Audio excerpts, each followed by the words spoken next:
everyone, and welcome to News and Views for September the 4th, 2025. It's back to school this week for most school divisions, so welcome back to school to all of the students. Hope you're looking forward to another productive year. Today I went and popped down to the Yellowhead Center, had a little chat with Crystal and Tom about the ice. Now, as many people know, the ice is going in a bit later this year, which they say worked just amazingly well for them. Just after those last couple of hot weeks of summer, of course, Mother Nature didn't entirely cooperate, but it certainly worked better for them there. And as well, they noted that they actually received a grant this year, which helped them do some upgrades, including overhauling one of the compressors. So the problems we had with the ice last year did not recur this year. They expect that the ice will be available next week. Again, Mother Nature permitting, depending on what happens with the massive amounts of rain and humidity we're getting right now. But certainly they're scheduled to have it opening next week for various things, so we are looking forward to that. As well, I chatted with them a bit more about some other programs that are coming up in the Yellowhead Hall and things that are happening there, and you'll see a bit more of that on our show next week. But as for what is on the show this week, we have a couple of great interviews coming at you. We sat down this week with Marilyn Crew, Economic Development Officer for Neepawa, about 2025 edition of What's the Big Idea. That is our entrepreneurship big day. They do presentations, there are workshops, various things. This is the 10th year. It's been going on for 10 years now. Used to alternate between Neepawa and Mendoza. Now kind of sits in Neepawa with a lot of money available to entrepreneurs starting new businesses in Neepawa and in the surrounding area, not just Neepawa. So lots to see on that one. And as well, we sat down with Rianne Beaver about Neepawa's Got Pride. This is the second year for Neepawa's own Pride celebration, happening this year on September the 14th in the afternoon, 1 p.m. at Arts Forward. Sat down with her, talked about all of the great events that are happening this year. Certainly something you don't want to miss. And we are crossing our fingers for good weather to persist at least sometime into September.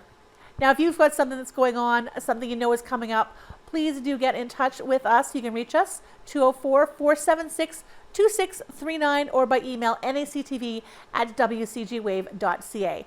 Thanks and enjoy the show.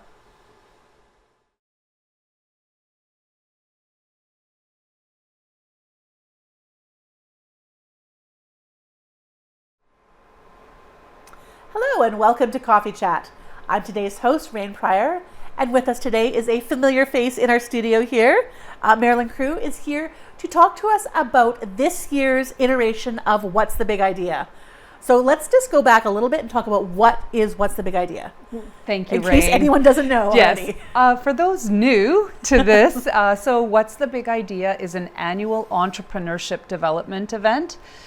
It's regional in nature, so not just for Neepawa businesses. And there's a couple of different parts to it. So the first part is the new businesses have a chance to showcase their business. I bring in guest speakers from provincial level organizations that provide entrepreneurial support. So then the new businesses get to learn about what other help there is for them. And then in the afternoon, I host a pitching parlor with this year over $60,000 in cash and prizes for new business startup. And this is a little different than other pitch parlors potentially. So a single winner doesn't win the whole pot.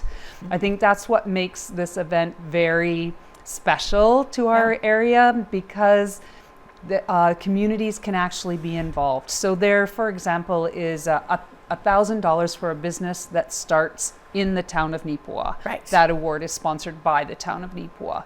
It's the same, Mendoza, their chamber sponsors an award. Neepawa Chamber sponsors an award. So there's various opportunities for businesses to access some of that cash and prizes. Exactly, because you might be the one business that enters that's eligible for an award from municipality. Right. You don't know. So. Right, exactly. Plus then there are the coveted ones, the best pitch of the day, best business idea. And so, over the course of the day, there's the education piece, showcasing new businesses, as well as the opportunity for cash and prizes. Which is fantastic for the entrance. Is there anything different this year from previous years? So I am so pleased. This year is 10th anniversary Oh, wow. of What's Already? the Big Idea. Yeah, so I remember the first one. I know, in Minnedosa. Wow. Yeah, so we did lose 1 year during COVID. So this is the 11th year, but 10th event. And in those 10 years, 57 businesses have won over $90,000 in cash and prizes. Amazing. So it's just been, it's been really interesting. So this year, after the traditional What's the Big Idea event, I'm actually holding a dinner and inviting back all of the businesses who are still in business, who have pitched, and all of the award sponsors that have sponsored over the years, all the event sponsors that have sponsored over the year, just to have a celebration of what we've accomplished together over these 10, this year, 10 events. So any business that comes, I'm going to give them a couple of minutes to give an update on their business. So we're going to hear from 2015 award winners that, that will come and give an update. And it's just a way for us to celebrate all of the businesses. And I'm really pleased with the number of businesses that are still operating. Maybe not exactly the same way they set up, but that's part of business, right? I mean, putting you on the spot here, what are a couple of our success stories over the past few years? I would say from the very first year, Marliese pitched Inspire Studios. Really? I've forgotten that. That's our very first pitch. So, or in our very first year. And that's certainly still open and thriving. Exactly. So that's one that I like to talk about. There's been so many, I hate to single them out, but I do know. So I've been contacting all of the businesses to see who's still operating. And so typically Canadian new business startup, 50% after 5 years are still in operation and 33% after 10 years of operation. Really? And when I went through all my businesses, I have a 63% success rate for the businesses that have pitched at What's the Big Idea. That is phenomenal. Yes. What do you credit that to? The supportive environment that happens, I think, bringing those support agencies so the entrepreneurs can find other sides of support, whether it's the Women's Enterprise of Manitoba or Futurepreneur for young entrepreneurs. Community Futures with their loan program. It's and even the connections that the businesses make with each other. So I just I was pleasantly surprised by that stat. Yes. Let's talk a bit about the other aspect of the day then, as you've just brought up, is that sort of supportive business development. You bring in speakers, various things like that. Yes. What does that look like? So in the morning, I bring in a couple of speakers. One I like to find that's around the do's and don'ts or the top 5 things new entrepreneurs need to think about, just around the business development side. And then I also try to bring in a speaker that talks about the finances side. Because often new business startup, the finances is not their passion. That is a necessity. Whatever widget, their service is what they're passionate about. And so I like to have a speaker that comes in and talks about, pitfalls of, finances for new business startup. And I also like to bring in first thing in the morning, strong keynote speaker that has some good business experience or other things that they bring to just encourage the entrepreneurs as they're getting started. And this year, I also do a lunch keynote speaker.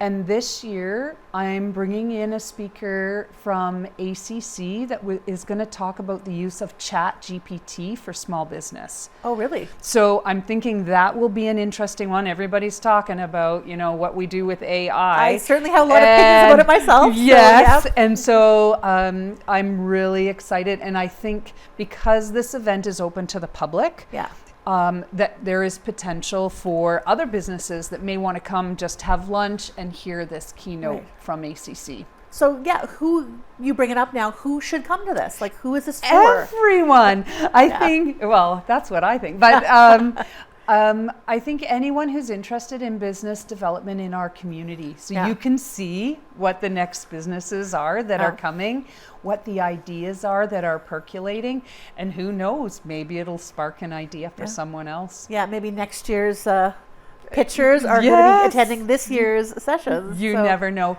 But I think too, the pitch parlor especially is a bit nerve-wracking for my entrepreneurs.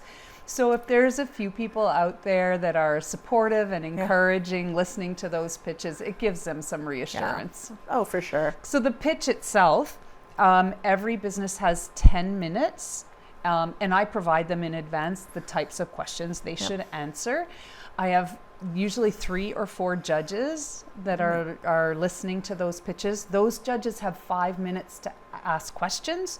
And then that business is done, and the next one goes. Right. So 15 minutes on the hot seat, and then You've got to know your stuff inside and out, really, Yes, to kind of get up there and do that. And that's one of the things that I do. I work with those entrepreneurs. Like I said, I provide them with the questions. They can practice their pitch with me, and I can coach them a little bit on, maybe you should focus more on this, or, other ideas. Or be prepared to answer this question. Yes, that sort of thing. and even how they present. I mean, if they want to use public school speech type cue cards, or they can use a PowerPoint, or however they can best get through all the aspects of their business they want to talk about. Do you know yet how many businesses are going to be pitching this year, or is that sort of in the air? I never know, but I already have 2 businesses who have registered. Oh, So, great. Yeah, so that's a good So we start. know that's, Yes, but if you know someone who's starting a business, or you're starting a business yourself, or have started since last year's big idea, so it's anything in the past year since last October, please give me a call, 204-476-7607, and I will provide additional information for businesses. All right. Well, let's give the particulars about the date and time, everything that's happening for it right now. Okay, so What's the Big Idea will be held on October 16th at the Neepawa Legion. For entrepreneurs, it starts at 8:30 as they set up their displays. For the public, it starts at 9 o'clock, and it's usually done by 4 or 4:30. So it's a full day event. Lunch is provided. It's free for And anyone. anyone is welcome to come. Anyone is welcome. There is no cost to attend. Yeah. And you can attend a portion, you can attend all of it, Yes. whatever you want to do. For sure. Any last thoughts on it? Nope. Well, this is one of my favorite days of the year. What's the Big Idea is just a really positive experience for the entrepreneurs in the area. And so like I said, it's a regional event, so you don't have to live in Neepawa to be a part Just of this. around the area. And 10th time, 10th year. 10th anniversary. Fantastic. Thank you so much for joining me today. Thank you, Rain. And I hope to see all of you out there at What's the Big Idea?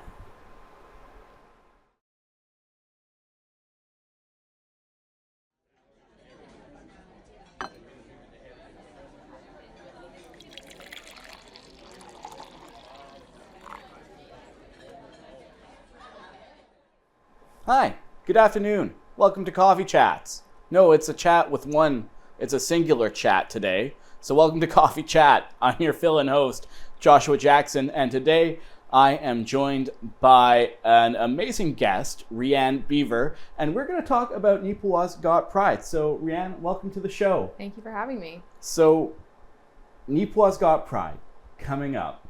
Can you tell me a little bit about how this event got started and when it got started? Sure. So we came together as an organization last year in the fall time, and kind of knew there was a need to have a pride group here, as there is a fairly large community that's unrepresented, let's say. And things kind of started to snowball and got traction. And we thought, why not host a pride event that we could all come together and celebrate in one place, and be a visible show that we are here and that we've always been here and that we'll continue to be here. That's awesome. So can you, first of all, tell me about your event last year and how it went? Sure. So I think we were quite overwhelmed by how the event went. So we hosted it in September. Pride is a season, Typically, it's thought of being held in June, and that's where the majority of Pride events are held. However, we thought if we moved it to the fall, we might be able to kind of extend this season, but also capture people that maybe couldn't make it in June. So September felt like a really good space to land. And what we did is we invited reached out to some local drag queen performers. So we had 3 drag queens that joined us to perform for the day. We had a local DJ that played music through the afternoon. We were able to have some kids activities, as well as host a free barbecue with refreshments for everyone and anyone that came. And also we were able to bring in community organizations that could bring information to the event for people if they're wanting to so access that. And so it just made it really accessible. And I think we were absolutely blown away by the response that we got from that event. Because a lot of people, there was always the thought that maybe this couldn't be something you could pull off in a small town like Neepawa. But the reality is we did, and it went very well. Based on crowd estimates, they figured there was around 250 to 300 people that showed up throughout the day. So I think it's phenomenal, and we're really looking forward to seeing how that progresses this year. That's awesome. Now, this may get cut out, it may not, we will see. So I know it's no surprise that Neepawa is a quote-unquote conservative town. I know we've seen recently, a few months ago in the papers, some disparaging remarks about the LGBTQS plus community. So in putting on this event, do you guys receive any, I guess, hate or derogatory comments, or has the community been very accepting of this? I think by and large, there's great acceptance from the majority of people. There's always individuals out there that have comments and feelings about our community, but I think we're going to keep showing up. There are people that need to see themselves represented, and those of us that are able to be out and free are able to show them that you can live a life that is full, even though the negative comments in your life may say otherwise. And it's really a big piece of what we were missing as kids, and not having that representation. So I think showing up is our biggest weapon in a way to say that we need to keep doing this. We need to keep being here. We always have the concern that people may, give their comments about how we're organizing this event or what's going on.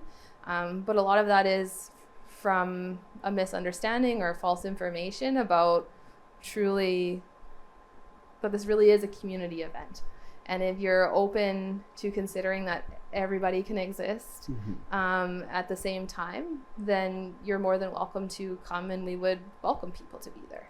Exactly. And it's very disparaging to see people make those remarks and in this day and age still have a negative opinion towards the LGBTQS plus community. But I'd like to say, as someone who lived here until 2016 and then just came back this year, I'm just very impressed, and it makes me very happy to see the strides that we've taken. As you said, growing up, we would never imagine to see an event like this take place in Neepawa, but now we have a dedicated Pride sidewalk and we have events like that. So what does it mean to you to see, I guess, the tides kind of turn, if that makes sense? I think in a lot of ways it's overwhelming to think that we've been able to progress in the way that we have, because there was always the mindset of you need to fly under the radar and you need to just fit the mold. And I think what we're displaying or allowing people to do is you can feel comfortable in your own skin, and you should feel comfortable in your own skin, and you are welcome in this community, and that you do not need to leave in order to fit in, that there is a space for you here, that everybody belongs. And as we see that progression over time, I hope that it just gets better, and that the fact that we have to coin these events as LGBTQ plus no longer exists because it just is part of society that isn't up for debate or isn't, a political coin to be tossed, that people just recognize that you have your rights are as equal as anyone else's, that we're not fighting for them, that we're not trying to make sure that we keep them. And that's where pride comes from, is a protest to gain ground, to have the ground that you have and to keep it. And we're still in that space where we do need to make ourselves known so that we don't lose the rights that we've been able to accomplish over the last few decades. Exactly, and that's very well put. We will shift gears to happier and smoother seas now. As we've said, you guys are in year 2 of this event, and it is coming up on Sunday, September 14th. So very, very quickly, what can you tell me about this year's event? So we have grown. We are going to have our same DJ back, who's going to spin some wonderful tunes just as they did last year. Then we will have drag queens coming out of Brandon, also locally, and a drag king that's going to join us as well. So that's pretty fantastic. So we'll have 2 sets that go on throughout the afternoon, and then in the middle of the afternoon we'll have a performance from a singer-songwriter called Jordan Basso, and they'll join us in there. And yeah, I think it's just going to be a really wonderful afternoon as far as entertainment. We have our kids activities back again. So a big popular piece last year was our button maker. Kids absolutely love that. We have face painting, rock painting, and then plus we've got free food and drinks inside. So I think it'll be an excellent opportunity for people to gather, and we hope that we see more people than we did last year. We know the weather always plays a nice little piece in there, but we're looking forward to seeing everyone. As well, we have community booths that are coming in, so out of Brandon and locally, that are going to be there as well. So, and then as one of the organizers of the event, how has it kind of sort of evolved since its first year of being here? Like, you must have gained a lot of knowledge from the first year. So yeah, can you just kind of talk about if anything really has, I guess, changed in a sense, or what you've taken away and are able to apply to this year's Neepawa's Got Pride? Well, that's an interesting question. I think this is my first personal voyage into sort of these sorts of events. I never thought I would be organizing a Pride event ever in my life. It's really quite interesting how things work out. But I think by all means, the process has really been quite organic, and that we've had people involved that have some really good strengths, and we play together well, that we can mold and go in various directions and come with different thoughts that allow us to kind of bring in everybody's perspective, I guess. And then you make sure that you're trying to hit all sorts of areas so that you brought in your net so that you bring more people in, I hope, is what we're going for. But no, it's been an interesting opportunity to network with people, and we've really been able to access individuals that we didn't know who were necessarily allies, and it turns out they are. And I think with allies, they don't always know how to communicate that they are affirming, and having those discussions with them and knowing that they are gives you that boost of confidence to keep going and to have more discussions with more people and bring more people into your event or into your circle to mold it into what it is today.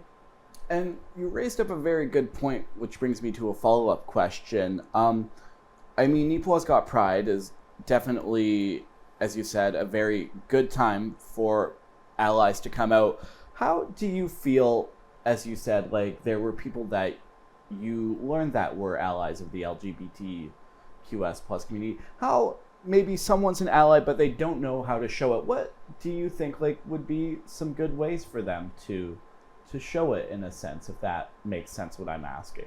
Yeah, so our events are always great opportunities to come to, and I think your presence has a huge implications, because it's a small town, so we know each other, right? And so it's pretty easy to find out who who your allies are, who your friends are that would stand up for you. And then, Pride's a real fun time, but there's also the other times of the year where we need people to be present with us. And so having those people out there and in the community and being the voice of reason in conversations that might not always be supportive, and being able to provide context is super important. For allies to show interest in an individual's pronouns, for example, is a really big step to acknowledge how somebody wants to be, like what their pronouns are. I mean, it's just a big sense of self, right? And it's a big comforting aspect to many individuals. You can be at ease. And if you don't know as an ally, I think it's good to speak with somebody that you know within the LGBTQ community, or to have conversations with people who know somebody, or even to do your own research. There's many great resources out there now that are really good access points for allies. That was very well answered, considering I just kind of sprung that one on you. So, Neepawa's Got Pride happening Sunday, September 14th, 1 to 4 p.m. at Arts Forward.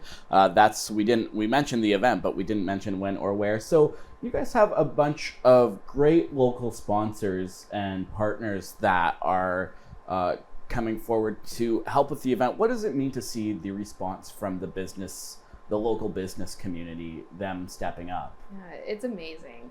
Without them, we can't do what we're trying to do for the community. And knowing that we have their support for the event, but also throughout the year, that these are safe businesses for our community to go into, it's hard to put it into words, because you're not having to explain yourself or feel uncomfortable in those spaces. And so these are businesses that are working in those spaces to be affirming to the community.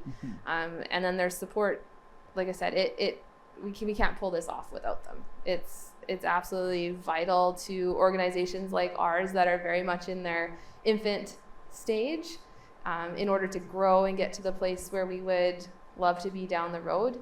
They are absolutely instrumental in our growth. And you mentioned what I was actually going to ask next. So, taking a look at down the road, maybe we'll say 5 or so years down the road, what do you envision this event, Neepawa's Got Pride, growing into? Sure. So we would love to see a march in place. It could be next year, it could be in a couple years. We would love to see ourselves grow, that we could provide more entertainment for the community and be able to bring in more individuals who are of the LGBT community and give them an opportunity to perform in a safe space, a welcoming space. And then I think, those are our big things that we would really love to do, is just grow into a larger event where we're able to capture more people, and kind of give the last hurrah for Pride of the summer. Well, that was very well put. Now, I think that's everything that I have to ask. Is there anything else that you'd like to add or mention about Neepawa's Got Pride, the community, just anything that I might not have asked you that you'd like to add in? I think our biggest thing is we're just looking forward to this event and to see everybody turn out and turn up. It's going to be fantastic. I would invite anyone and everyone in the community to stop on in. There's lots going on from 1 to 4, and we ensure it'll be a good time.